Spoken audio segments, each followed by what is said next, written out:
If you like the video, please consider supporting us on Patreon. All right.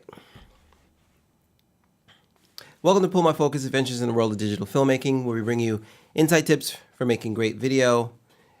We have something different today. I am not on script. I am not doing anything but editing today. So today, I want to show you guys the entire process of what it takes to edit one of our videos, one of our Pull My Focus episodes. Like I said, I don't have a script. I don't have anything planned. I kind of looked at the project before I started, but I didn't want to do anything major. I haven't touched it. So this will serve as kind of a look over my shoulder while I'm doing an entire episode. Now, when this goes out for our regular YouTube channel, you'll see all the cool stuff that I'm doing, and hopefully it'll help you in your process. Maybe you'll pick up something that you find easier to do or whatever, if you have a series or if you just want to learn a little more editing in Adobe Premiere Pro, which is what we're using. We always use Adobe Premiere Pro. We use the Adobe Creative Cloud Suite to do our stuff. If you are a Patreon of ours, go to patreon.com/pullmyfocus. And for as little as $1 a month, you can have access to the entire video, which is, I hope, not too long, but pretty long. So it shows you every step of the way. Here, I'll be editing a little bit, speeding up time a little bit so that you guys don't have to sit through so much. So let's just get into it. I want to just tell you really quick about our process here. We brainstorm an idea. We'll either search on the internet for ideas that are compelling to us that we want to do our own take on, or we have some fun ideas that we have ourselves. So after that stage is done, this particular episode I'm working on is the last one that just aired, which was framing a shot and viewer focus that Frank put together. Now, the way we work is we'll trade who does a video every week. Pretty much. Sometimes we collaborate on a lot of them. If we're shooting sketches like Lady Luck or 180 Degree Rule and stuff like that. If we're shooting a sketch that involves actors and stuff like that, we're working together. But when we do a little knockoffs, one-offs, or I'm doing my tutorials or he's doing his deep dives into pre-production stuff and production stuff, we generally do it at home. So Frank shot this at home. And he'll put together what we call an assembly. An assembly is he'll pull his own selects, which means he'll pull the takes that he likes the most out of what he shot, and he'll just drop them on the timeline in the order that they're supposed to go. And then he'll deliver to me a sequence already done in Premiere. I created a Premiere template file, which we talk about in other videos. You usually shouldn't start with a blank slate. You should start with maybe a template file that you've created that you can open that has all your stuff that you use a lot over and over and over again ready. All your folders laid out, a lot of your assets that you use. Now, since we're a bi-weekly show, we reuse tons of assets, so you'll see what I'm talking about. So he sends me his assembly. Now, I got to tell you, an assembly in general is not as polished as what Frank actually sends me. Since we've been doing this for a very, very long time, his assemblies now look more like actual edits than assemblies. But we always start there. We always start with the first version is always called an assembly for us. I'll show you on the screen. We have, this is the assembly that he sent me. And let's scooch this over a little bit.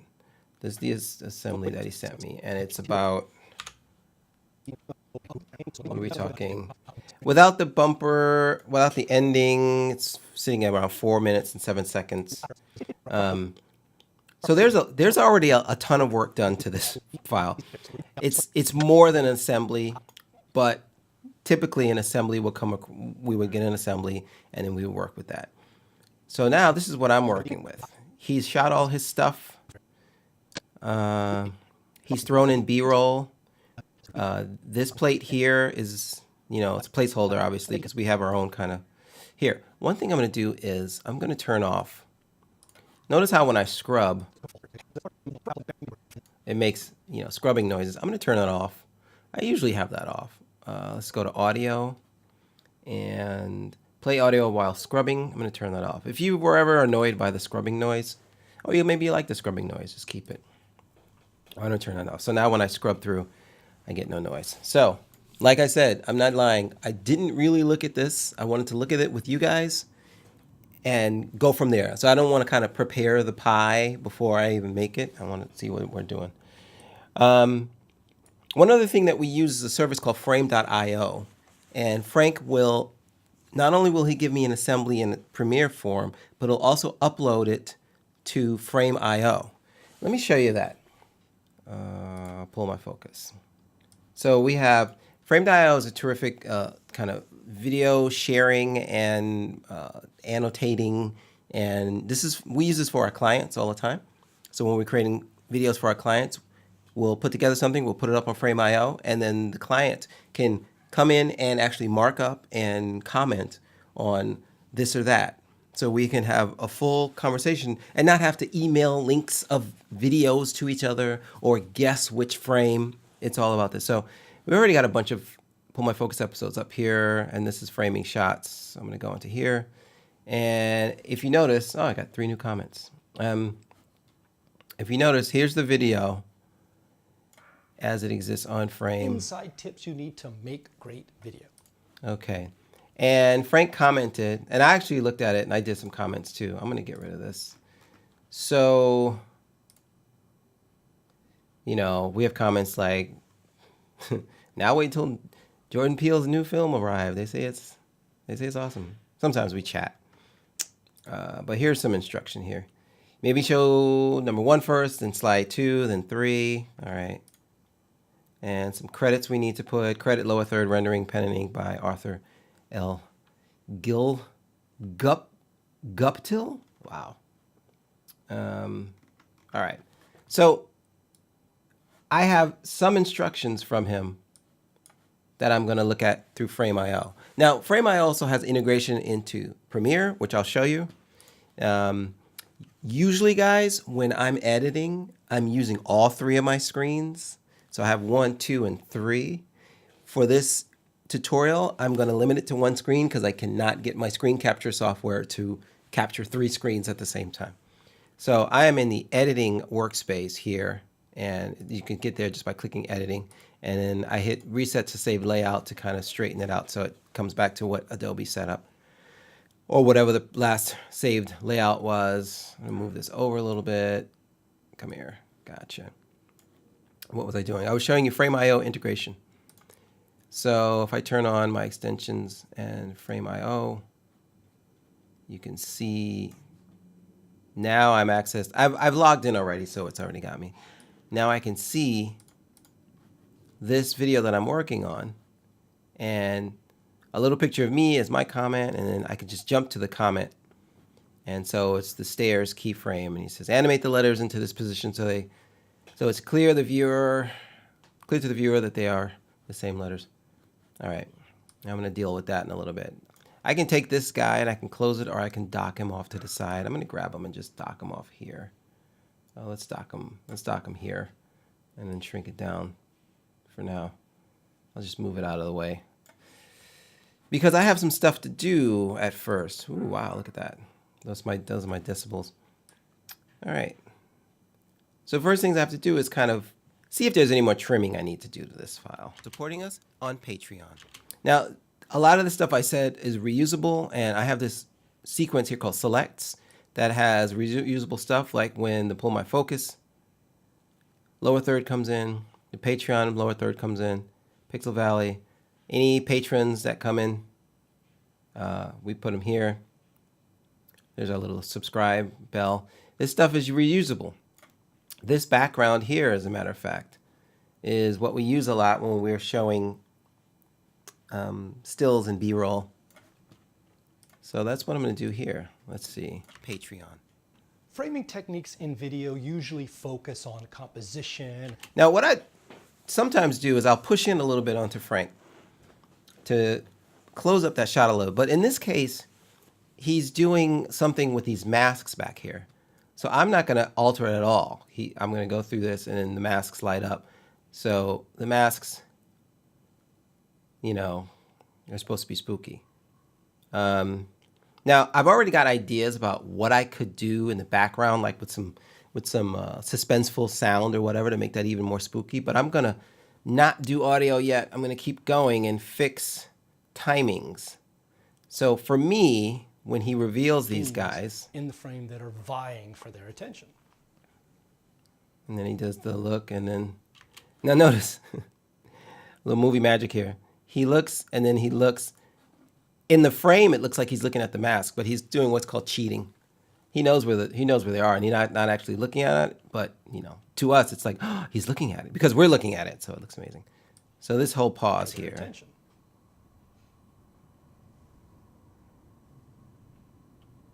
So this goes on a little longer. I would probably cut this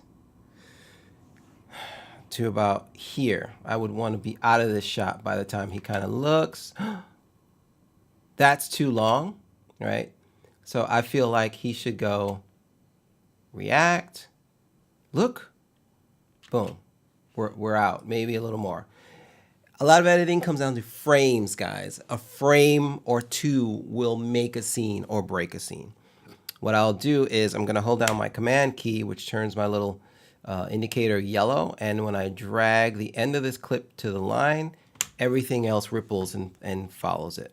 So it's kind of like a ripple. You could also do that with, what else can you do that with? Man, I use keyboard shortcuts so much, I'm not sure what else you could do with that. Alternatively, now this is not an editing tutorial, but alternatively, I can hit the W key while this is active, and that W key will trim from the cursor and then ripple delete everything towards it. So I could do W also. I just got into the habit of dragging the thing. It actually takes longer to drag. All right, then we have our... Now that sound there is just a placeholder for timing. That's the first sound we've ever used. We always find different sounds, so I'll have to find a different sound. But this is also pretty long. Okay, so that should be about it. So once again, I can highlight this and hit W and close that. Welcome to Pull My Focus, Adventures in the World of Digital Filmmaking, where we give you the inside tips you need to make great video. Now, this open here is what we usually do because it's our thing. We always like to let you know what the channel is about. If you're the first, this is the first time you ever watch one of these, you need that stuff. Sometimes I try and pepper this with a little fun. Inside tips you need to make great video. Maybe I'll hit make great video right now. So let me show you how I can do that. Where we give you the inside tips you need to make great video. So he says make great video. Tips you need to make great video. All right. First, what I'll do is, I'm used to my 3 screens. Let me see if I can get my windows up. Essential graphics. Where would that show up here? Okay, that's fine. And I'm going to put make great video. Just type it in. Make. Where are we down here? There we are. When I started typing, it created a new layer, or text layer there. Actually, you know what I'll do? Here's what I'm going to do. You guys are seeing the process in process. I have a style already created for our text, which is, I don't even remember what it is, but it's a style that's created in the Essential Graphics panel. Preset. Let's see. I'm having trouble finding my tools. Let's do make.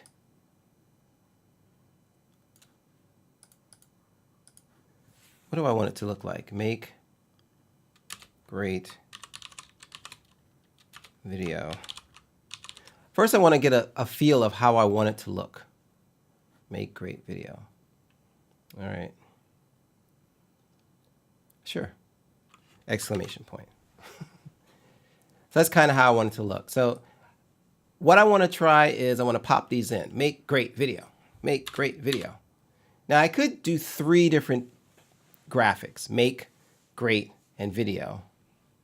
But I want to show you guys how to bring these in word for word without doing that method. I'm going to use the source text method here. So once I started my text, I haven't noticed I got rid of all my text. I'm going to come down to source text here and turn on keyframing, toggling animation. Okay, and this showed up when I clicked, the title bar, T-bar, the icon bar. Okay, I'm gonna turn on the keyframe animation, and he says make. This is make. Make great. So make shows up. Make actually shows up like right in the beginning. Make. Notice how I got a keyframe there. Let me zoom in a little bit with the plus key. I got a keyframe there. Why did I get a keyframe there? Well, let's keep going. Make. This is great. Great. This is great. So at great, hitting enter, I got another keyframe.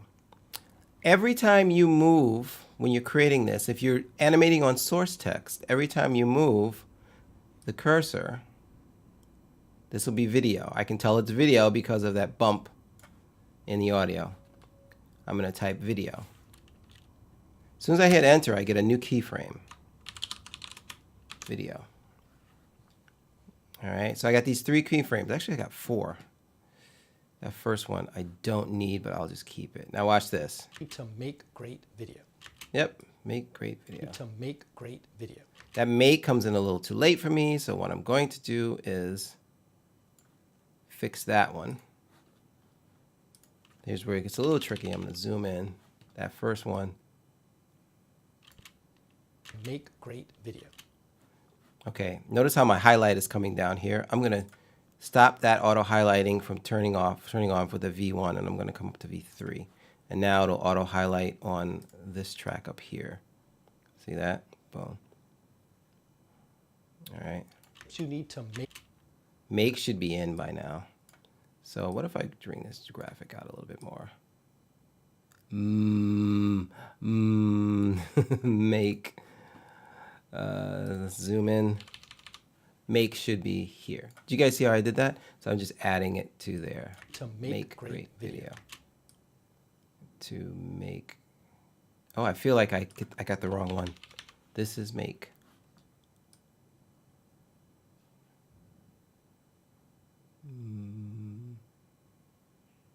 Make.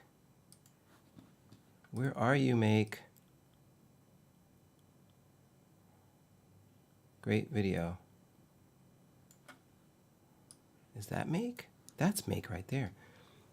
Even I have brain freezes sometimes. Need to make great video. There we go. All right. Let's bring that there. So now I have something in the beginning to make it kind of cute and fancy. And I can come back in here and style it a little. Like what I want to do is make. I might have to do it frame for frame since I've already done make. That pushes it really far. Great. And then video. And then my position to all of these can move. I can move just the positioning of the individual elements, or I can move them in unison if I use just the motion tab here. So by the time Make Great Video comes in, I can use motion here and just move it like that. See, that's moving the entire thing on the motion level, and then this is keyframing the words to come in on the word source text. But the important thing is source text is what you want to use. Even if you want to do like a typewriter effect, you use source text to pop them in. Make great video. You point your camera at your... And that pops them in.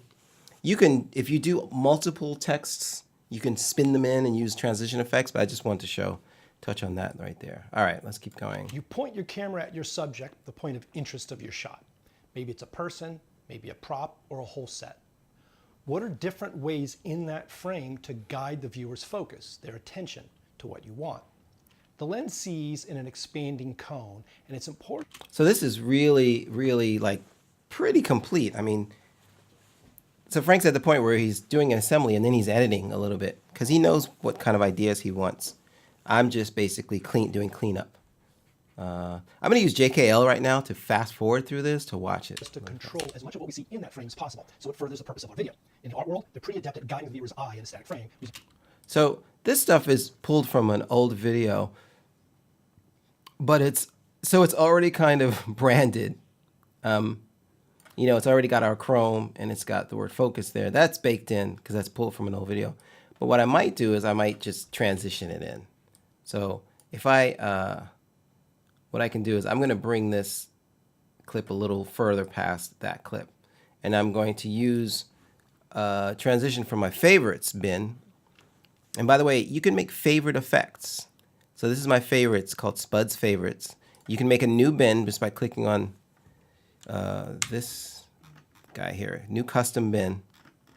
Once you click that, you can make a new custom bin.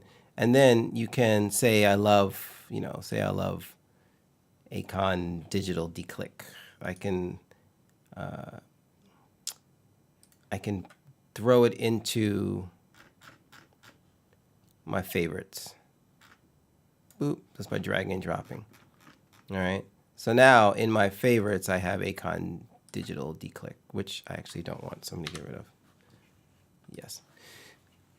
So I have a favorite section that I already always use, and one of the wipes that we use a lot is the push wipe, the standard push wipe. So I'm going to push this clip here, yeah, to, for some reason I love the left way, not the right. It defaults to the right. I wish I could change it to default to the left, but I've never figured that out. So I'm going to click on that transition and say, can you please push to the left? So it like that. And the reason I extended this clip is because if I didn't extend the clip, you'd get a weird transition here where it disappeared. See, because there's no more clip. So I'll just extend it so that he's still covered. Oh, I see. He's starting to move. All right. So in this case, let's do this. Frame as possible. So I'm going to bring this in just sooner. See if I can do that. Can we just bring it in sooner? So he almost moves and you almost see it. You can get away with murder sometimes, just frame by frame. As possible, so it furthers the purpose of our video. In the art world, they're pretty adept at guiding the viewer. Well, that was nice because it matched the other. We're consistent. If anything, we're consistent. Using composition, detail, and lighting and contrast. So this here, once again, this is just a placeholder. And what I have in my projects bin is backgrounds. I have a text background that we use a lot. Okay, so I'm gonna bring that in. Let me move this to the top just so I know exactly what I'm supposed to put there. I'm gonna put that on the bottom. So already we have our background, composition, detail, lighting and contrast. And what's this? Oh, and then he goes to composition. Okay, how do we do this? How do we make this interesting? He wants to put all these on the screen, right? Composition, using That's interesting. It scrolls. using composition. It's probably not intentional. After this one's done, I think what I'm going to do is pull this back. I don't have to change the timing of anything. Using composition, detail, and lighting and contrast. Well, let's move these around. Composition, detail, lighting and contrast. So what would be nice is, and I kind of move them by hand a little bit in the beginning, but then you can always go to your essential graphics and just hit horizontal center. Go to the next one, hit horizontal center. So just so they're centered. I do it by hand a little bit first, and then I do this.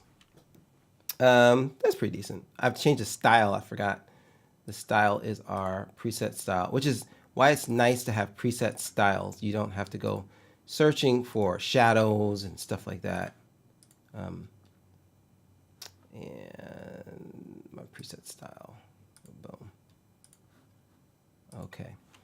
So Composition, detail, lighting, and contrast. Let's bring these in, and I'm going to use a different method this time because I want these to kind of pop in, and then I want composition to move front and center when the other ones disappear. So first things first, I'm going to Using composition. I need to see composition first. Position. Right? Composition first. So I'm going to turn off detail and lighting contrast. I'll show you guys how retentive I am. If they're listed 1, 2, 3 in that panel, I would love them to list 1, 2, 3 up in this panel also. I just have to do that. All right, composition first, so we can turn off those guys. So here's what we got. Using composition, detail. Okay, now I need to bring detail in. The way I'm going to do this is detail. When he hits detail, I'm going to alt drag this up to create a duplicate. I'm going to actually bring these down so I don't waste.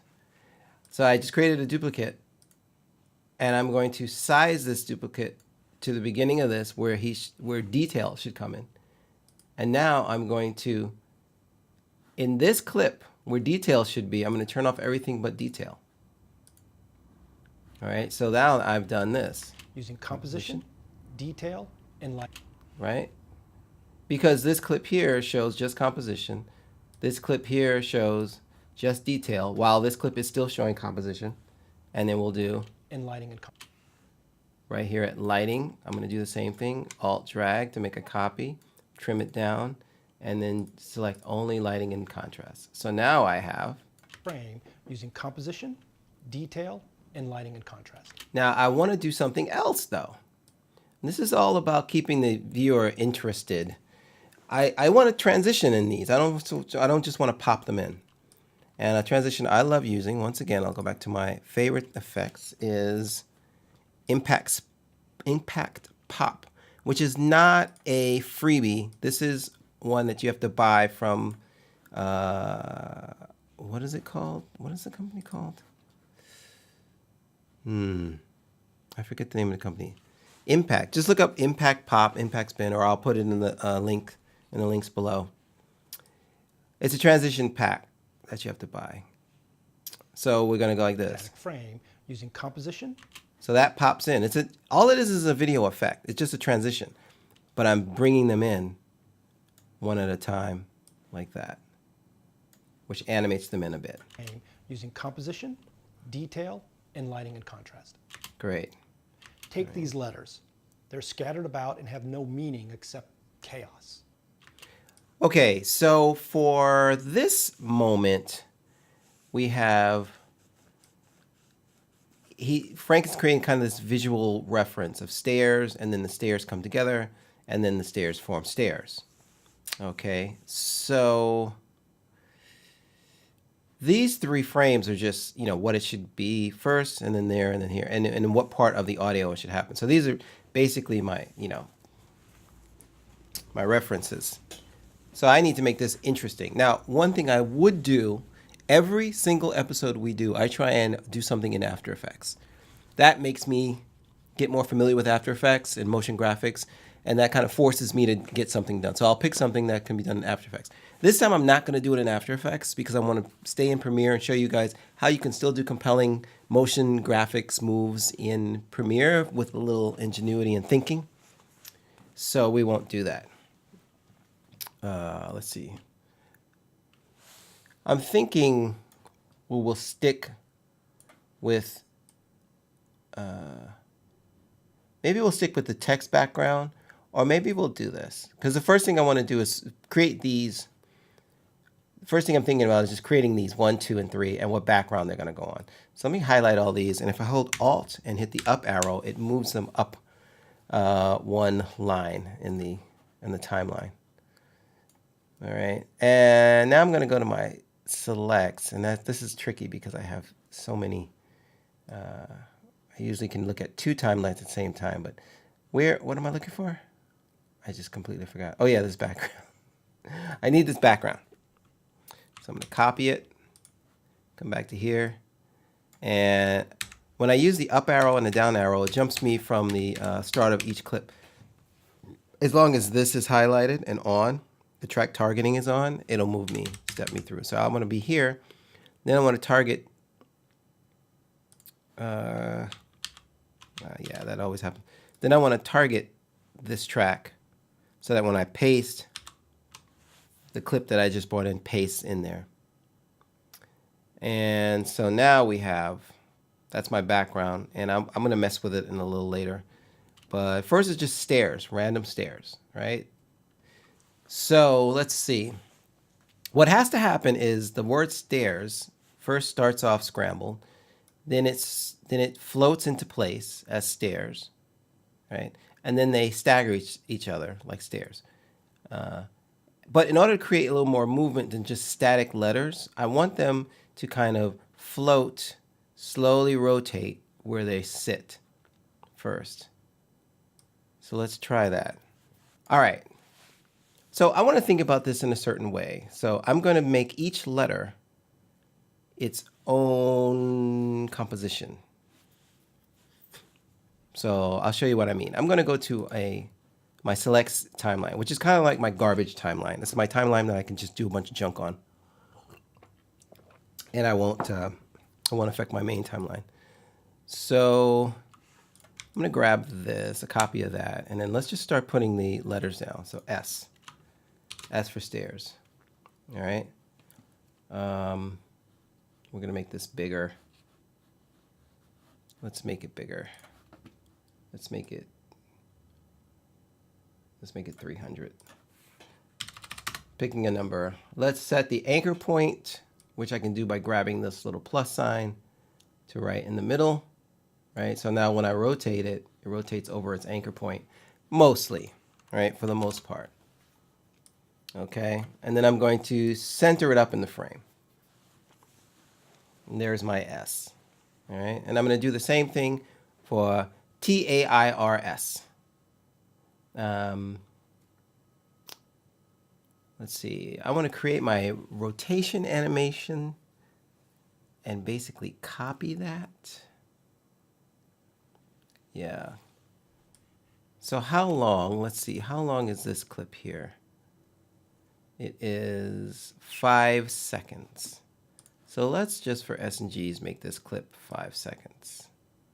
That's 10 seconds. There we go. Somewhere roughly around that. I'll make it exactly 5 seconds. You can tell that I was making it 5 seconds because when I can see duration right there. Yeah. So this is very organic right now, the way I'm doing this. And it's typically the way I'll do these episodes. I'll just figure out a way to organically make it. But the concepts are still there. So the first thing I want to do is I want to just rotate it. All right. And I want it to end as a regular S.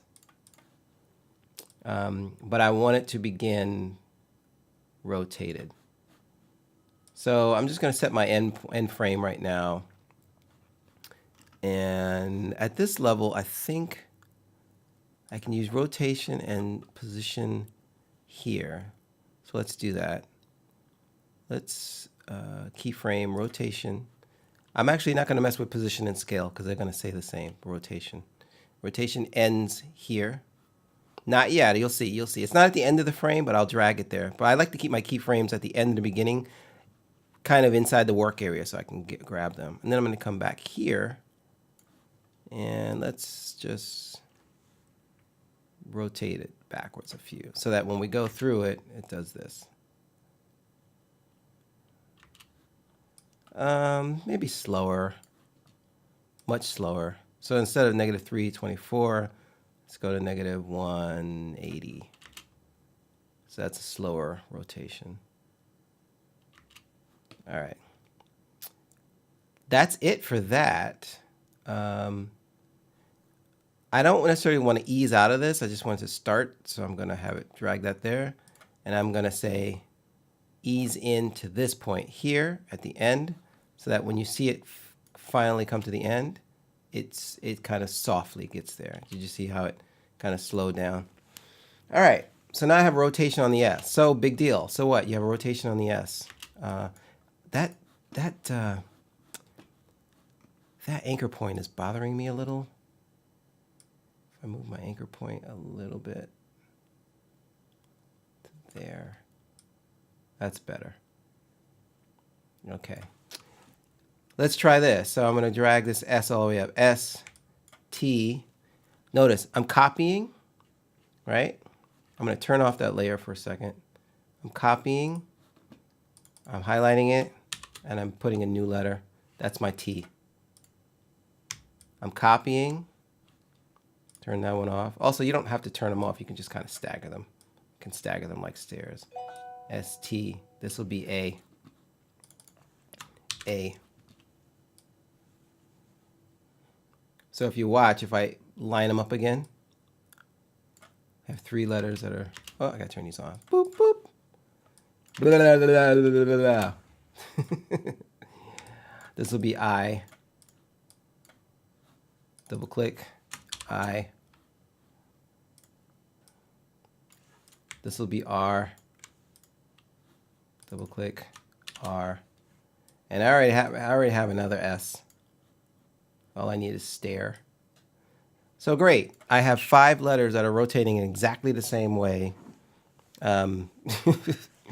But the trick is what I'm doing is I'm segmenting the individual movement elements, okay? Because I know I want them to rotate almost the whole time until they settle. So I just set them all up as individual pieces that rotate already. So now I'll show you what I'm going to do with these. And for this, I think I'm going to take this, select timeline out, and maybe drag it to here. Will that work? Yeah, so now I have kind of a double timeline thing going on. So now I can see both my timelines. Like I said before, I use 3 screens, so this is usually off on another screen. So here I am, right? I know what this has to be, and I know, so I'm going to get rid of it. It has to settle to stairs. Okay? So grabbing, let me shrink this down because I don't need audio on this. So here's my stairs. So I'll grab STARR and just drag them to here. Boom. All right. I'll shrink this down a little bit. STAR. Good, good, great, great. Whatever. Who cares? Let's move these around. So I'm going to use I need one more S. I almost forgot. I'm going to drag all these up and give me my last S. Duplicate it. Duplicate it. So that's an Alt. Drag S. All right. Using the motion, right, which is the entire frame. Notice how it's highlighting the entire frame. That's as if this is an entire frame, but the frame only consists of the S. So when I move it around, I can move it like that. Yeah. Actually, let me get that back. That reference, I need that back. What I can do is go to this guy, right-click it, and say Reveal in Project, and just find where he put all those guys. See how it's right here? If I look at them like this, oops, wait. If I look at them like Command double click, we'll open it there. Show me frames. Good. This one right here. I want this back for a second, so I can see it. And I actually can do this. I can set an opacity on it. If I go opacity, I can make it screen mode. Boom, and then set the opacity down. That didn't work. Normal. Where am I? Oh, I'm not even looking at it. Sorry, it's right here. Always be mindful of where your timeline cursor is. I don't need to set it to screen. I could just keep it on normal. Normal, bring it up a little. So now I can kind of see where the STAIRS. So that means I can go here, go motion, S. I'll put this first S here. That's a fun spot. Now, what I'm going to do is actually rotate the entire thing. Is that going to work? No, because they all end. No, that'll work. That'll work. So I'm going to rotate that into that orientation, take the T. Oh, be sure not to grab just the T element, but grab the motion element of the T. You guys saw what that was. That was me clicking on, like, the A is next. I don't want to just try and grab the A because I'm going to grab the text element. I want to go A, motion. See how it highlights it? And then grab the element. And then I'm going to spin this around. Oops. Sometimes you'll do that. You just undo. That's what makes this a little tricky. Motion. Make sure your rotate is on. Flip it upside down. Put it there. I, motion. Where's the I? I can't see S. T. Must be underneath there. I'm just going to move this out of the way for a second. R, motion. There's the R down here.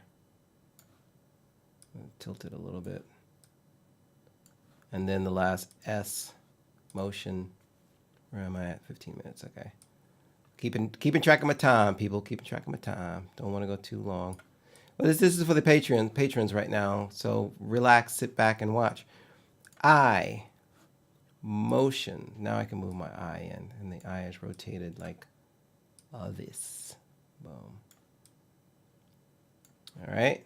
So here's what I end up with. If I turn that off, here's what I end up with. Take these letters.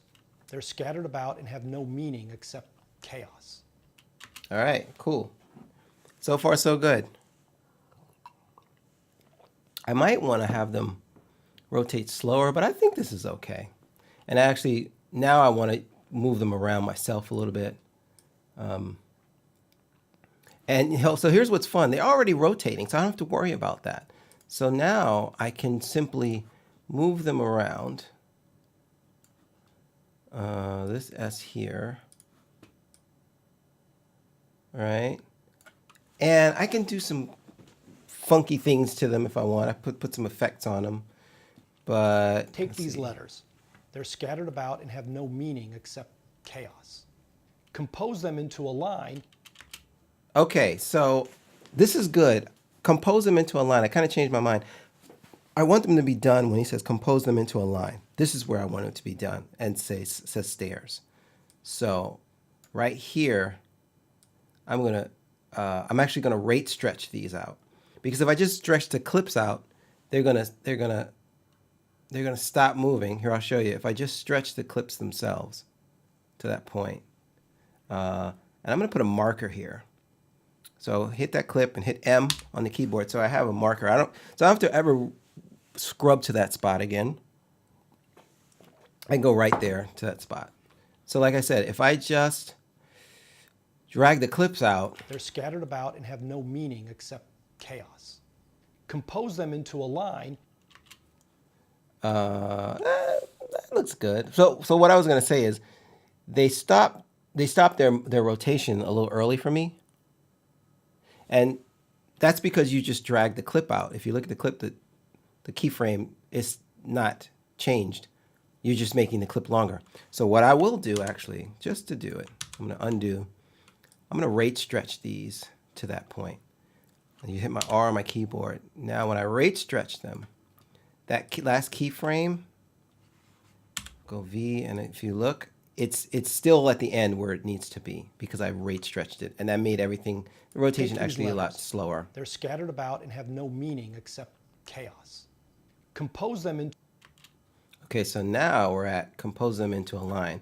And now I'm actually going to drag this out a little more to about there. Now he says, compose them into a line. From here, now I'm going to zip them all into their stair state. Okay, they're all rotated all crazy right now. Maybe that won't work.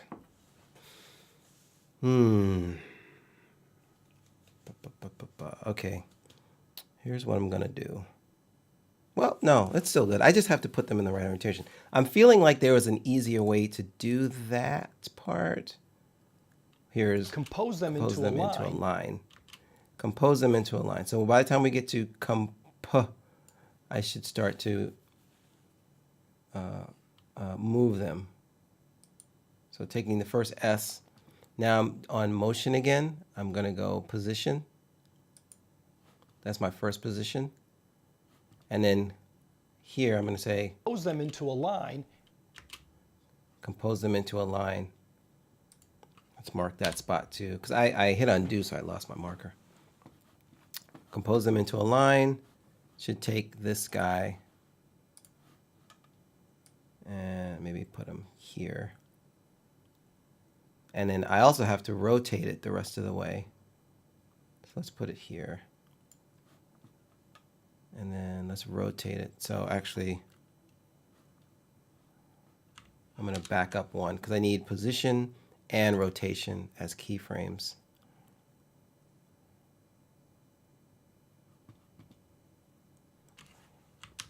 That's going to sit here. And rotation. Your disk is almost full. Wow.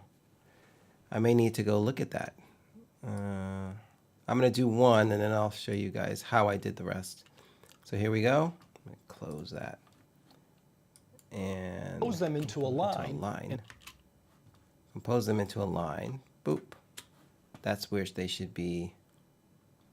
The rotation should be back to correct. So that would be here. Right? And the position should be here. About there. Once again, I'm going to use my ease. I'll use ease on rotation. Ease out. Ease in.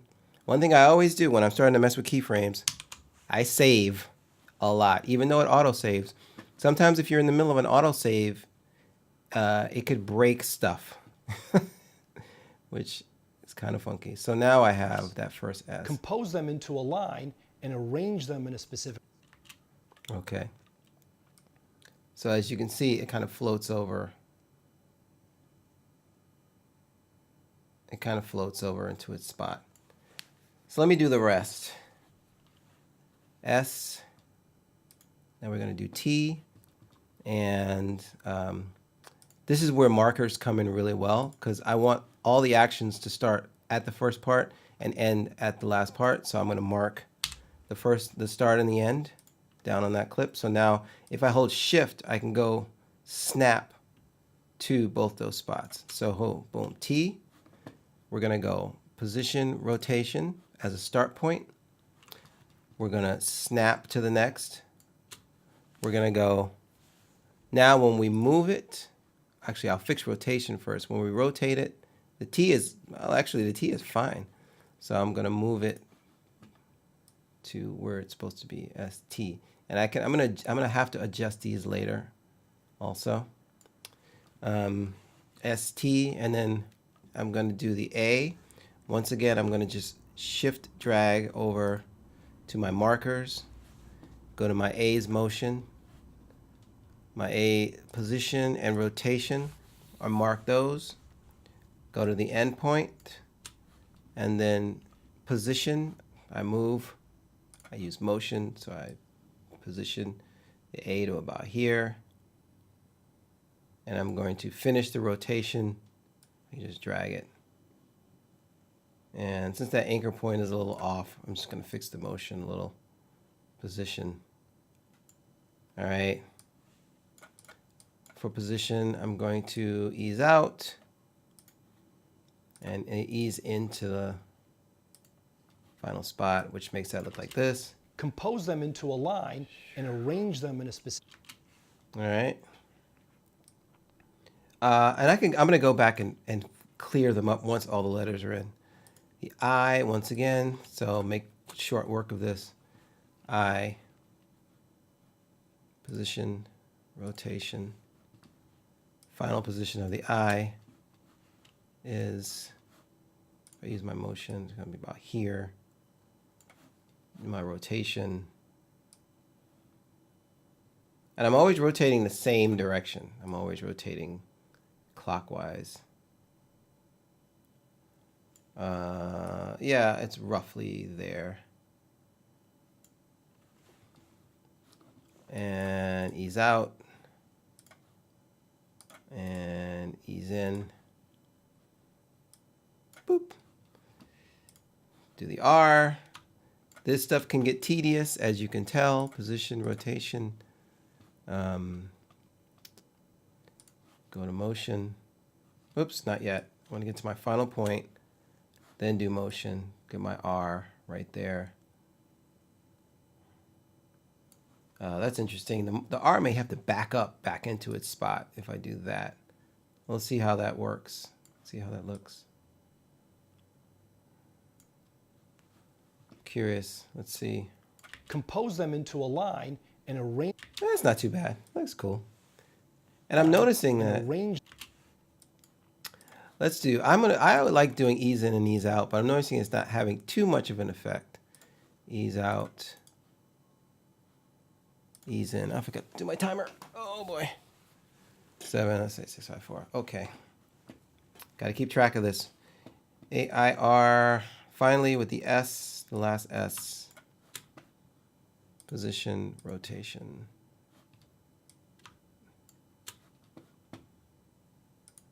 Motion. We're going to take the last S, bring it here, and spin it. So as you can see, it's not exactly centered. And there's an easy way to fix this also. It just means creating a creating another composition out of this whole thing, creating a nest, what's called a nest. So I can move them as a group. So now here's what we got. Take these letters. They're scattered about and have no meaning except chaos. Compose them into a line and arrange them in a specific order, and they form a word with meaning. Now arrange them in a way that conveys additional meaning. Okay, so we're pretty much there. Stairs. We have more keyframing to go, and I do want to fix up some stuff. So let's fix up the T, and that's the final location of each one. So the final position of the T. You got to make sure that you're clicked in all the right spots. Everything has to be the right, like the right click. I'm gonna put these a little closer to each other. And then the A, because then you're setting the wrong key points. You're creating new key points if you don't make sure that your key point is where you want it to be when you want to move your point. All right. Every time I do this, I'm hitting the clip I want, and then I'm making sure that I'm on the keyframe I want, and then I'm going to motion and I'm positioning, because that overwrites the old keyframe instead of creating a new one. Because if you're one frame off, you will create a new keyframe. Click it, make sure I'm still there. I'm still there. Motion. Move my R over a little. And then finally my last S, motion. And for this, I noticed that I didn't ease out. So let's do ease out and ease in. All right. So here we go. Take these letters. They're scattered about and have no meaning except chaos. Compose them into a line and arrange them in a specific order. Okay, cool. And arrange them into a specific order. That means we can get rid of this. And if I just extend these clips, it just sits there like that. Them in a specific order, and they form a word with meaning. Now we're at the point where we're going to arrange them to look like stairs, which is pretty easy also. So all I need to do is make it look like stairs. So I'm good. I'm going to take... how long is that? That should be wrong. Let's find out how long that should go. Now arrange them in a way that conveys additional meaning. Now arrange them in a way that conveys it. How about conveys around here? So I'm going to mark this as my end. And let's see. Word with meaning. Now arrange them in a way that conveys. This is kind of a long pause. So I'm going to sneak this. I'm going to put my thing. I'm going to sneak this to this point here. I'm going to move this audio in so it's a little faster read. Word with meaning. Now arrange them in a way that conveys additional meaning. And that's where stairs will be. So stairs will start here. Now. No, it should start here. Now, right there. Let's just say there. All right. That means I can lose this. And I'm going to bring this out further to here. Actually, I'm going to bring this to the end because this will start. The S is going to go down, the T is going to go up, and let me do my S's first. So notice I'm starting another keyframe here. Boom. So I'm going to set my position keyframe once again. All right. Boom, position keyframe. And then I'm going to make the move. I'll arrange them in a way to about there. No, actually, I already predefined it as here. And that'll go down for S. So now we have this happening. Now arrange them in a way that conveys additional meaning. Right? And then my other S is here. So I'm going to do the same thing. Set a position keyframe. Generally, I'm going to set my beginning position keyframe always. And then go to the end. And then set my end keyframe where it's supposed to be. Right? Boom. Now arrange them in a way that conveys additional meaning. And these eases, every time you make a new keyframe, it kind of assumes it inherits like the style of the old keyframe. So this is still going to be an ease. It eases out to this point. All right. Let's set this to ease in. Makes it more round there again. So keyframes are tricky. Keyframes are tricky, but once you start to learn them, they become your friend a little bit. All right, let's do the T. I'm doing the letters S-T-A-I-R-S. So let's do the T. So once again, we're at the beginning. I'm going to set another position keyframe, go to the end, and set that my T is going to go low. Go about there. All right. Notice I didn't set these actually, so ease in, ease out, ease in. All right.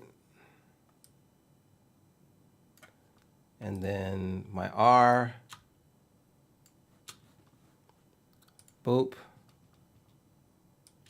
My end location is here. Good. Arrange them in a way that conveys. Now my A, my middle A is going to go slightly down. Set that keyframe first. Oh, whoops. Nope, set that keyframe first and then move it. And then set that keyframe there, slightly down. And the I is going to go slightly up. Set my beginning keyframe. Go to the end. Set my end keyframe. And there we have it. So the whole thing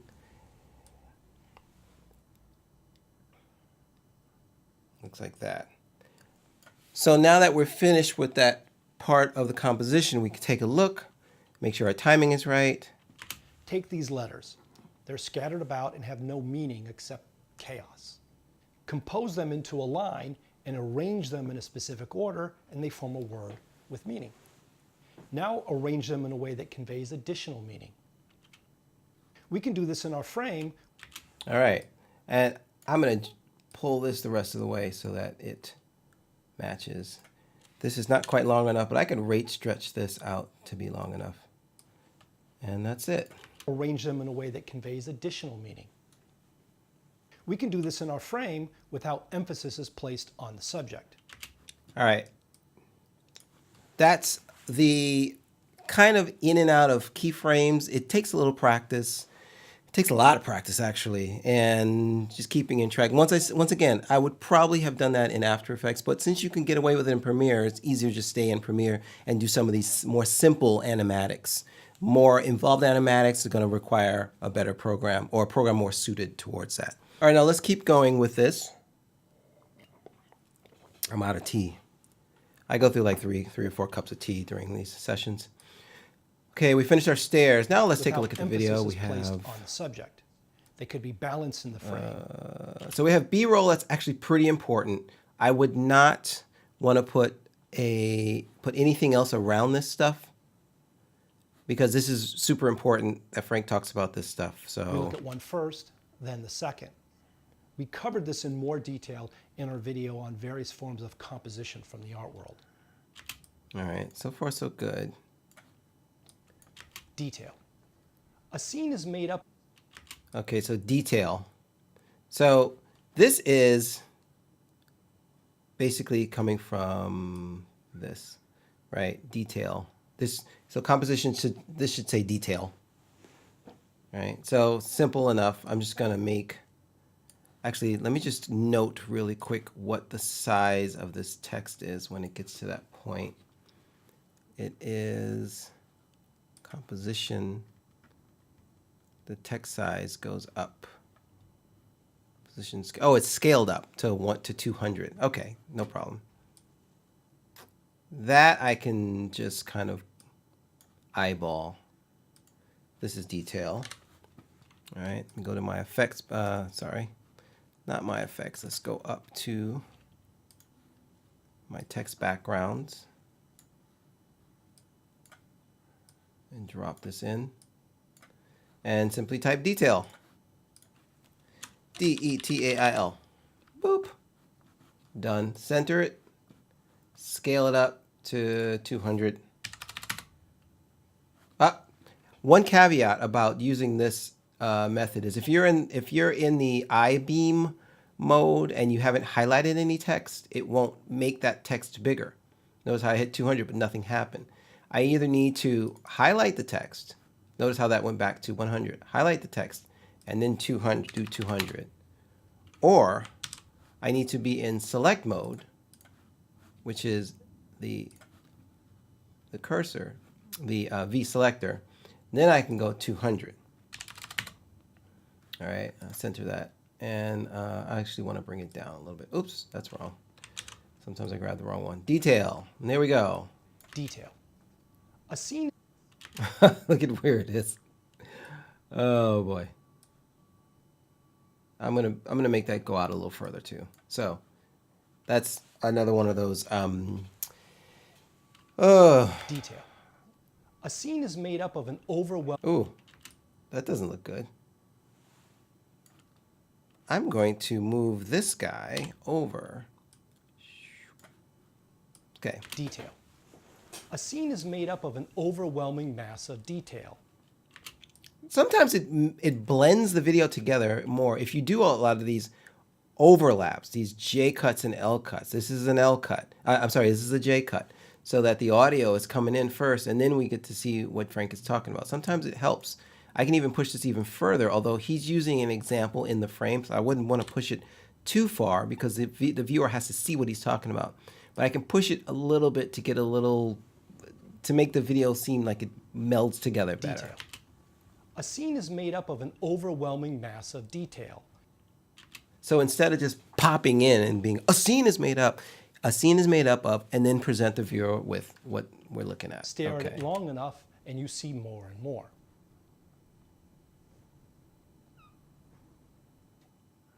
So that's a cute moment that we will definitely leave in. Now, one thing I could do is a digital pull so that we slowly take in the scene as the viewer, so we don't just get hit with the whole scene. We slowly take it in. And the way I'll do that is, once again, keyframes, right? So I'm going to set my position and scale. I probably don't need to use position, but maybe. And then figure out where I want the full frame to be exposed. So the full frame could be overwhelming mass of detail. Stare at it long enough. Let's go from here, right? Because I want the whole frame to be in scene before he's finished with his talk. Okay, so let's take a look.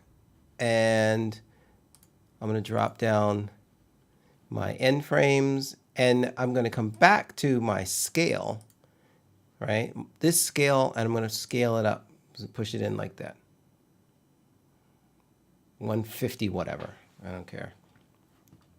And I could probably just, let's do, once again, ease out, ease in. And now the final thing I'm going to do is... The scene is made up of an overwhelming mass of detail. Stare at it long enough and you see more and more. In the art world, I like it. I like it. The scene is made up of an overwhelming mass of detail. Stare at it long enough and you see more and more. Yep. In the art world... Yep, looks good. Okay, there's some artwork B-roll here that I want to put our chrome around. And what I mean by that is I'm going to come down here. I'm going to grab this, what's called our PMF chrome, which is just our background. I size it to whatever size it's supposed to be. And a couple things I do. Number one, I'm going to blur the crap out of it, right? So I'm going to come over to my effects, and I have Gaussian blur as one of the effects that's already in there. I don't pre-blur it because sometimes I don't need it blurred. But blurriness comes in at 0. I'm going to go to 100, and I'm going to actually use repeat edge pixels, because notice the edges. If you don't do that, the edges get weird, right? I want the edges actually all blurred out. And I have a preset in one of my preset bins of a drop shadow preset that I can apply to any clip. And if that clip is scaled to frame size, right, it gives me a drop shadow. And presets are sort of like favorites, except they're like little bigger recipes on presets. I could do a whole episode about presets and stuff like that on another video. I'll be happy to. Let's bring this down. Let's bring this position down. Yeah. All right. So now we have... In the art world, they leave detail out in order to guide... I want to bring this in. I want to swoop this in. Sometimes I use swish pan, which is this. It does a swish. And I want to go... Once again, I'm a stickler for the direction. I want to go right, left. I want to go into the left. In the art world, they leave detail out in order to guide the viewer's focus. In our frame, we can accomplish this by leaving out props or using shallow focus. Do I want them to pop, or do we want them to crossfade? In our frame, we can accomplish this by leaving out props. I think I want them to crossfade. Okay, so what I'll do is I can bring this down and bring these down, and then highlight all of these and make my, come over to cross dissolve, right click and say select as default. That's going to be my default transition. And once all of these are highlighted here, zip, zip, oops, zip, zip, zip. If I hit Command D, then I can define, I can assign my default transition to all of those. So now I automatically kind of get this. We can accomplish this by leaving out props or using. That last one I don't need. So let's click that one. And that's kind of cool, right? We can accomplish this by leaving out props. Boom. Some people, they'll drag the effect over to each one, but if it's a lot of effects, it's easier to make that effect your favorite and then use the key command, Control D or, Command D or Control D to assign those. Or using shallow focus, making the center. Once again, I think I'm going to do this here also. I combine them on the same line just so that the effect cross dissolves right over. I might do that here. Making the center of interest clear. One other thing I'm going to do, I'm going to make this a little longer. My default transition speed is like 8 frames because I want speed. But if you need a different transition speed, you can double click the transition and then just type. I'm going to type 30. Yeah, and that'll make it 30 frames. Or using shallow focus, making the center of interest clear. Good. Details can be easily missed until we see them in the frame, where a previously unimportant object now steals focus. It's like our homes and apartments. Okay, cool. So far this is he used a lot of B-roll. Like I said, Frank has set this up so that it's pretty much done. So all this B-roll, I'll spare you some of the things. So these I might want to pop in actually the here. center of interest to make the whole shot dull. Kind of makes it all just gray. Light and contrast. Right, I want to pop those in. Light and contrast is the same as detail. Guys, learn how to economize. I'm going to copy this. All right, and I'm going to paste it. Actually, let me paste it above. I'll show you a little trick. If this is highlighted, it's going to paste it right at the cursor, right, and it's going to overwrite stuff. So if I go paste, it actually overwrote some stuff down here. I don't want that. Okay. So what you can do is you can fool it by saying start at a track that you're not even using, and then do your paste. Everything from there above jumps in there. Okay. So now I want my text background to be here. To cover up this guy, I can just mash out of existence. And I want my detail to come down here. Now it's not detail anymore, it's light and contrast. Light and contrast, so double click and just go light and contrast. Center. I don't remember whether I like to be consistent. Light and contrast. Did it look the same back here? Let's see, light and contrast. How did it look? Lighting and contrast. I like to be consistent, guys. I'm a stickler for that. So this should also say lighting, and ampersand contrast. It's the little things, man. It's the little things that set you apart on your videos. It's the little details. Let's bring this down because it's a lot of text. Light and contrast. We can guide focus with light. The most obvious is a spotlight in a theme. So all this is still really great. This, I'll have music playing underneath. That's great work. Really good stuff. If a frame is flat and lacking. This is still really good stuff. And this is cool. Frank, good job at matching that shot, bro. Damn. That can be done with lighting, or it can be done. A lot of this, you'd think I'd want to augment with sounds and stuff, but it's so funny just on its own. Frame. It can also be done with movement in the frame as well as movement of the camera. All this is very self-explanatory. More info. Also, we now have long. All right, so I think that's it. We're at the end of the video. So what happens next? Well, next I'm going to do either color or audio. I think I'll do color first. So we'll take another break and then we'll come back and do color. I'm going to get some more tea. All right, now we're at the end of the video. Well, we're at the end of the video cleanup part. So I would have already, cut parts from speech, cut out some silences, and added some stuff. So we're basically there. Next up, I'm going to look at color, okay? And all I'm going to do is there's not really much correction that's going to happen. I mean, there's not really much grading that's going to happen. It's just more correction and saturation. So let's take a look. Once again, I normally use my 3 monitors to look at scopes and stuff. Let's take a look at what the color workspace looks like. Okay, this is cool. I can deal with this for now. Let's look at our first clip. Man, so Frank uses natural light. It's always a pain in the butt, but it always looks so good.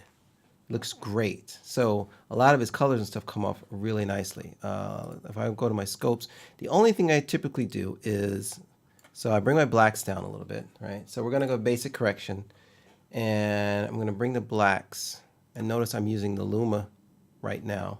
I'm going to bring the blacks down to where they're at 0. And I don't usually like to crush them, although creatively you can crush them for certain reasons. I'm just going to keep it there. His exposure is really healthy, really good right now. We're actually not clipped, but we're up to the 100 IRE back here, which is supposed to be His skin tone looks great. Like I always say, every time I edit a video from Frank, since he knows white balance and colors and lights and stuff, it's pretty much close there. But once again, I'm going to just do this really quick where I go to my effect controls, go to opacity, and let's just grab a circular mask. All right, and then bring it down to basic skin area. So this is basically skin area. And if we look at our scopes, see this line? That's our skin tone line. That should be there, and it's actually kind of perfect. It's kind of perfect. Like I really don't have to mess with it. I can just reduce it to just skin. That is a healthy skin tone line. So he really kind of saved me a lot of time. But we've been doing this for a long time, so I'll get rid of that opacity. Check out our video on color correction if you need more tips about what if the color is wrong, what if the the white balance and stuff is off. Check that video. And yeah, like I said, let's go back to the scopes. Everything looks pretty good. I might mess with the contrast a little bit. And what I'll do there is I'll bring the saturation all the way down, and then I'll just start fiddling with the contrast. See how it widens or narrows the dynamic range? So I'm going to have it widen the dynamic range a little more. And then it's easiest to define contrast with no color information. And I turn that color information back on, and boom, there we are. Now I'm going to go to creative, jump over to creative, and I might sharpen a little. The C100 and the lenses we use is pretty damn sharp. I might go 15% sharpen and boost the vibrance a bit. And I can watch this vector scope down here to see if I'm blasting my vibrance out of the water or if it looks pretty decent. So I'll just bring the vibrance up a little bit just so it's a little more happy. And that's about it. That's about all I need to do to this clip, realistically. Yeah, I think so. I'm not going to add any looks or anything. It just has to look good. All right. And what I do is, now that I have, whenever you edit lumetri on a clip, it automatically inserts that effect on your clip. Right now it's on the clip level. I want it on the entire master level. So I'm going to cut this from here, go to this tab here, which is the master level tab, boop, and just paste it there. Now, anytime this particular clip shows up, it will already be color corrected, just like this. Okay, apparently that's only in that clip there. Let's do it for here. And this is where I'll typically walk through and just find the places. I'll paste it in there. The places where that clip is used. And I'll drop it in. This is all our B-roll. This is another place where that clip is used. So I'll drop that same effect right there. And so there's a lot of B-roll on this. B-roll, B-roll, B-roll, B-roll. Now here's some clips that we used before, but they're the raw clips and they're not color corrected. I could leave them uncolor corrected so that they look different from our videos, and you can tell that it's like B-roll footage from an old thing. But just because it's quick, I can just fix these really quick. Just make them look a little nicer. So bring the blacks down once again to about 0. I'm going to boost the exposure on this a little more. And then take a look at the contrast a little more. Just these simple little adjustments will add a lot to your final result. Just these simple little adjustments. So I went from, I'll show you what it looks like. I went from that kind of dull to that, which is a little nicer. And once again, I'm just going to take that lumetri, airplane, and take that lumetri, cut it from the clip level, and paste it in the master level. This clip here too, paste that same one in the master level. Now I know these clips maybe were shot at different times, but it's close enough right? Once again, B-roll doesn't get treated as warm and fuzzily as A-roll.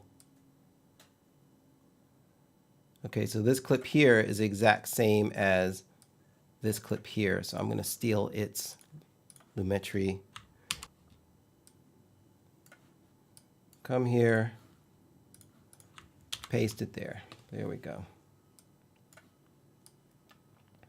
Anything else fancy? All this B-roll here, these guys, I sometimes let Premiere take a stab at it. So I'll highlight the 3 of these guys and go to basic correction. Oh, of course, it won't let me do color correction over multiple. So I'm just gonna hit auto and then use that auto. Sometimes auto looks good enough, you know?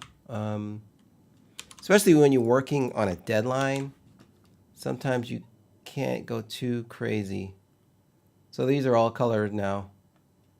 And then this is a special case. This is another one where I want to kind of do the work that's involved in getting it to look a little nicer. Boom. Exposure is really nice on this. I'm going to up the contrast. I like contrast. I'm going to up the shadows a little bit. And the whites. And let's give this some pop. So I'm going to give it a little 10% sharpen and give it some pop. I'm going to go to 105 here and go to about 30 on vibrance. Give that a little bit of a pop. Looks good. And use the same method. Cut it from the clip level, paste it in the master level, and it actually flows to this one too. So these two are both basically corrected. This is a little dark. It's a little dark. I can add one more level of lumetri. If I up that one, that means there's 2 levels of lumetri on this. There's the master level, but then there's also a clip level. You got to keep track of that stuff because you might go crazy trying to delete one and saying, how come it's still not doing it? This looks good. I'm going to keep it that way. You make choices. Every choice kills some time or adds some time to your workflow. These look good. This I'm going to keep the same because he's using dark and light here. I'm going to keep the raw. See, if I did auto on this, let me see. If I do auto, boom, it boosts it so much that I don't love it. Now I might come back and do some more passes on this, but I want you guys to get the general gist of what I go through. After I'm done, I upload it to frame.io and Frank takes a look at it, and I may do some touches up later in the day. Touch-ups. But let's do audio now, since we've got color pretty much down. And like I'm reminding myself that this is the first pass that I get to take to it, and then I get to send it to Frank, and then we both get to look at it and say what else does it need. So for audio, I usually, here, I'll show you what I do. Boom, here's my browser. And I go to this site. It's called Epidemic Sound. Epidemic, we love Epidemic. And I'll go through and I'll listen to different tracks. So I already thought I have like a lounge vibe going. Like I'm digging lounge right now. So I found this little piece here. Woo, it's loud.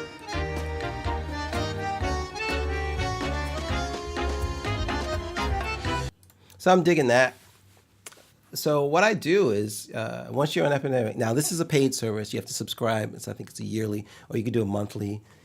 And now I can download this, and I can download either full mix or all stems. I usually download all stems. Full mix will just be that music that you just heard. All stems gives you all the parts of the song plus the full mix. So might as well do that because I might want to not use a certain instrument and use the other ones. Especially when we're doing music bed music. This is basically just underneath what's going on in the video. All right.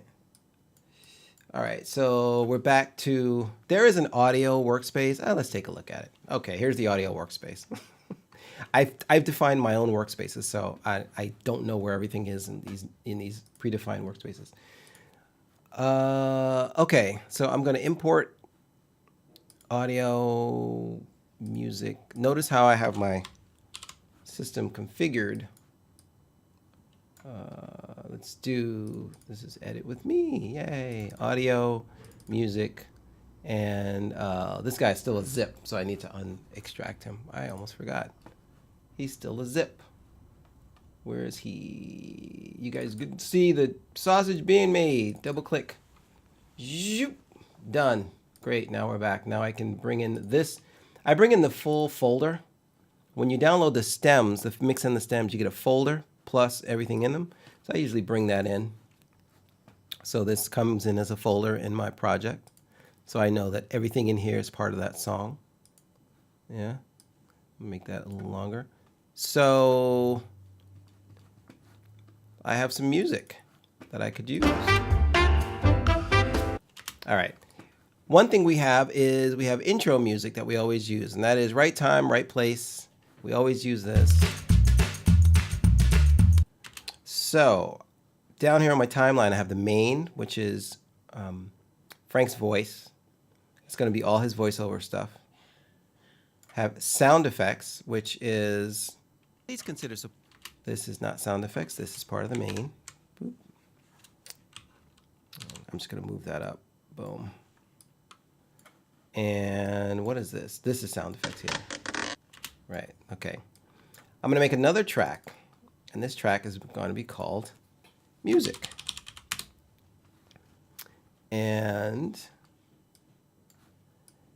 the music usually ends when this clip comes on, right? So I bring the cursor to this, to about the end, the beginning of that clip.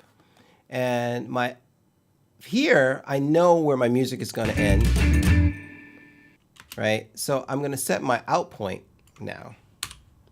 And then just back it up a little to set an in point. Drag this down to my music line. And then I'm going to use a kind of a visual reference so I can see the music ends there and the clip starts there and it looks like this. Right? And I can start to be a little more attentive about moving it over a little bit so that it exactly goes. It exactly. Ba-da-da, you know. Ba-da-da. Yep. Now, since I grabbed a little clip of it, but I'm going to pull this back. Yeah, pull this back to, I don't have enough clip in the beginning. What's a person to do? Framing techniques in video usually focus on composition and the 1/3 rule. And then But it starts. What about guiding the viewer's focus over eye? I'll show you a little trick. My loop. Where's my loop? So I find a good loop point in the music. All right, and that's probably going to be. I'm going to solo this and listen.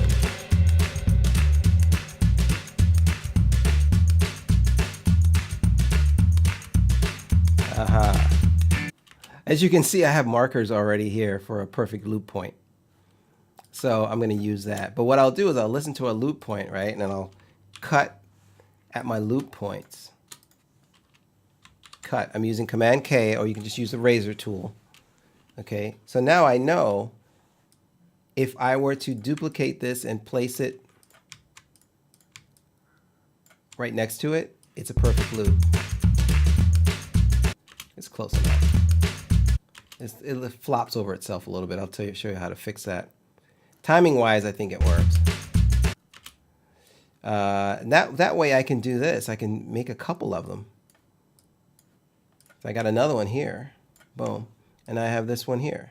I have effectively extended the intro as long as I need. So unsolo that. And I don't mind if I step on the Patreon call out. If you like the video, please consider supporting us on Patreon. Framing techniques in video usually focus on composition. See how close that is? Sounds great. And since it's a music bed, once again, I can get away with it kind of not working exactly. No one's going to notice that. Well, except you guys, because you've seen it. So that's good. And then that ends. Great. And now I'll do levels in a minute. I'll show you levels. Let me look at my, this is the clip mixer. I don't want the clip, I want the track mixer, which shows me a full track. Notice how I already have a single band compressor on Frank's track. And the music track, I'm going to call this theme actually. Keep them separate. I'm going to bring this down a little bit to about -15.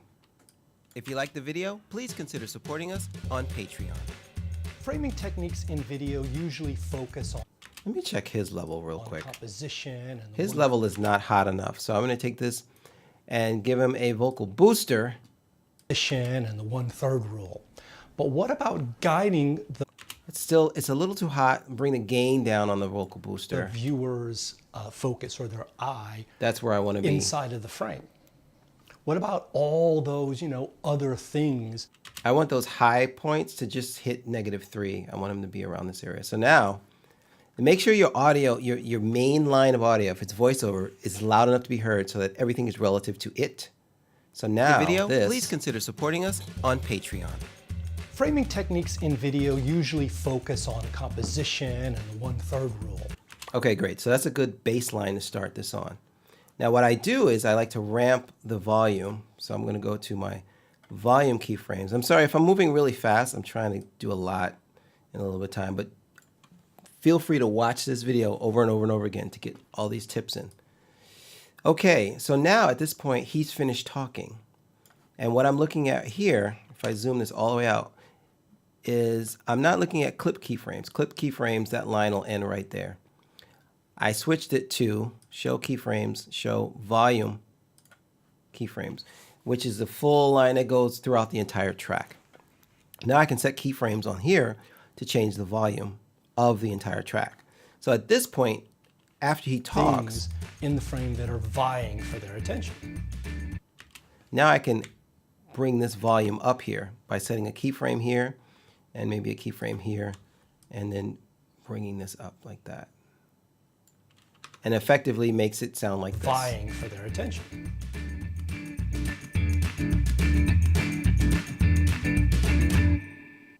Now that may not work because dramatically something's happening here. I may change this later. But just to show you guys, that's how I usually deal with the audio. So now that's going up.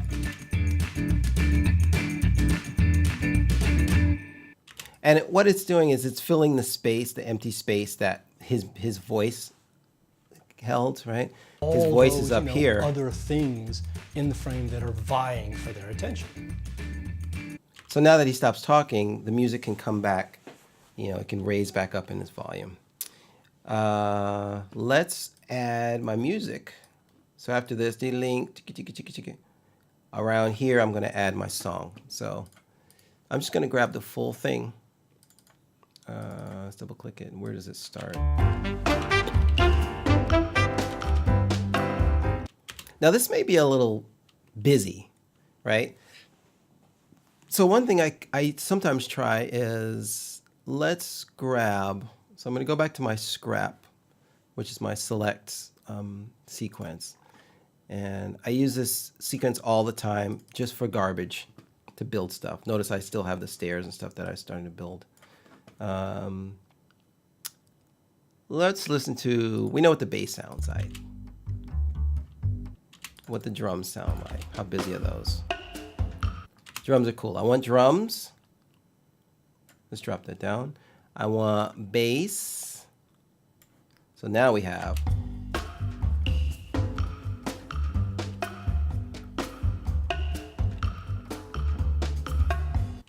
And how long is this? This is a minute and change. So check this out. I could do the whole song with just drums and bass right now so that it's not competing too much with what Frank is saying. And I use my little trick that I always do. I take this and I'll nest it.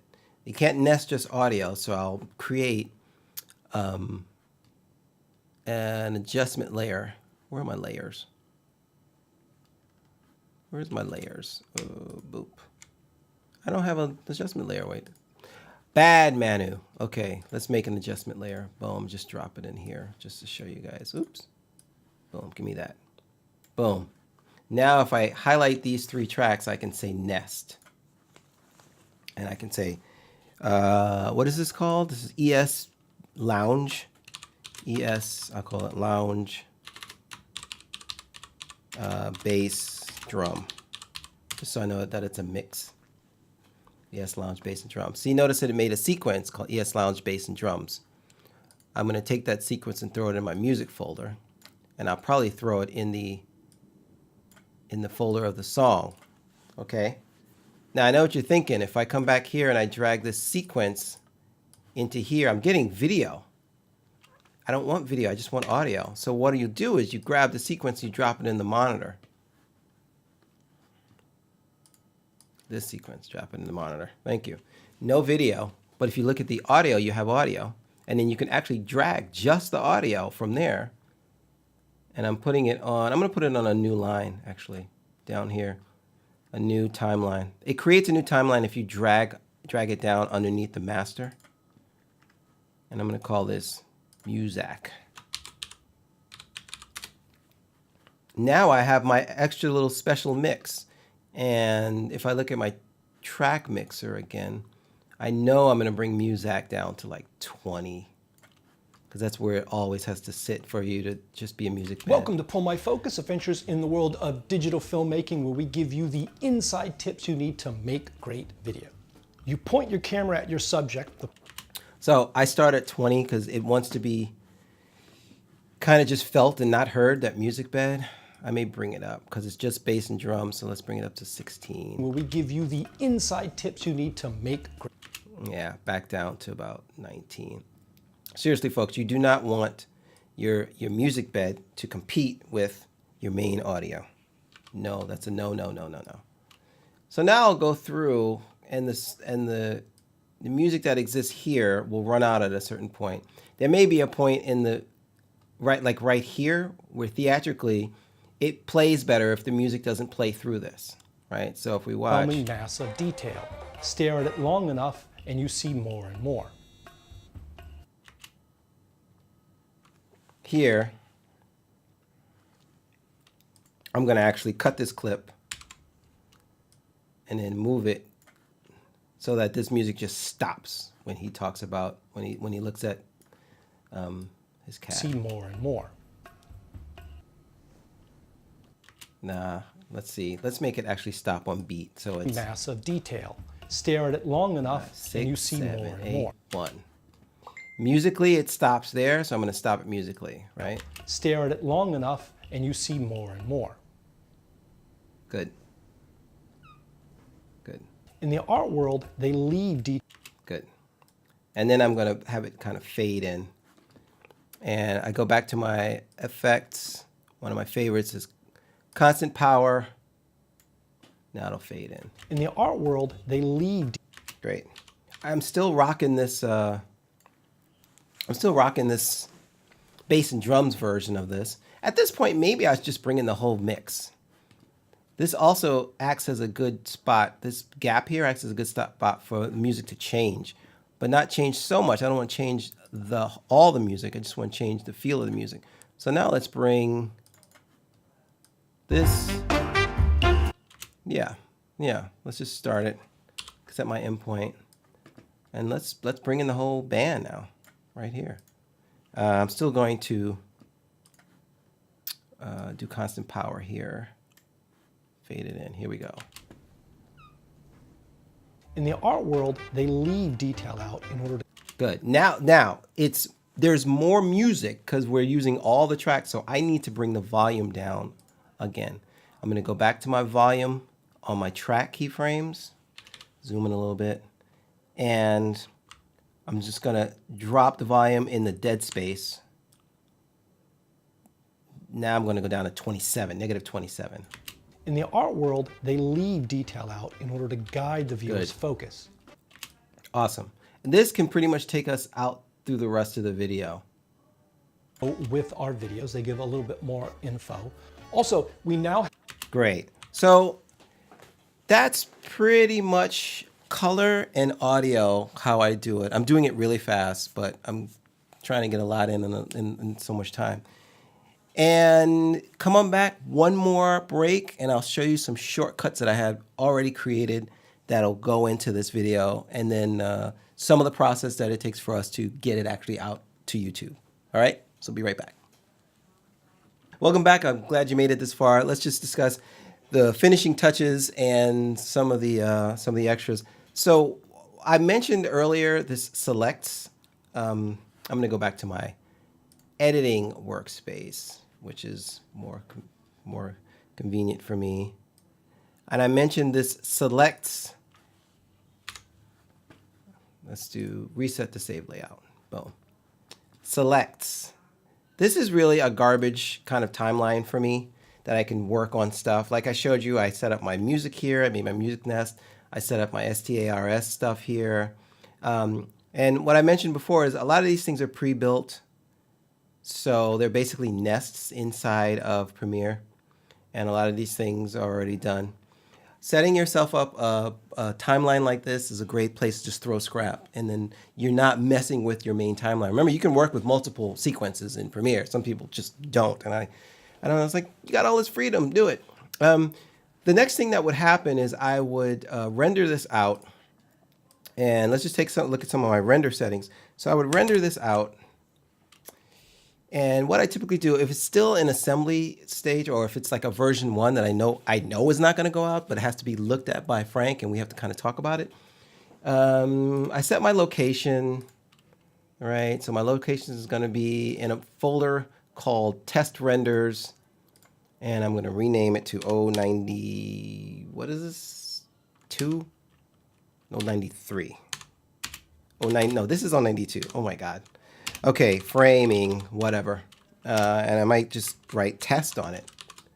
Okay. And I'm going to hit match source so that it's the same. I'm outputting using the H.264 and the preset, the pre-preset called high bitrate. I'm going to do that. And variable bitrate or constant bitrate, it's up to you. When I render these I know they're not going to go out to the world. I just keep it a VBR 10, 12. Like VBR here, one pass, 10 and 12 bitrate, minimum and maximum bit rates. But if it's going to be for production, I might do this. It really depends on how I feel. Generally going to either use constant bitrate. I don't use constant bitrate that much. That's just a super waste on YouTube.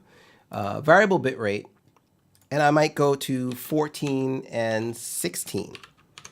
You're going to make the file bigger. It's going to take longer to upload. It's going to maintain a lot of its quality better, though. If you want to create masters of these that you can go back to and use all the time, throw as many bits as you can at that sucker and then upload it. It's going to be a bigger file. It's going to take longer to upload. So if you have a slow upload speed, this is going to factor into your workflow for getting your video out. This will definitely do it. You don't just upload and be done.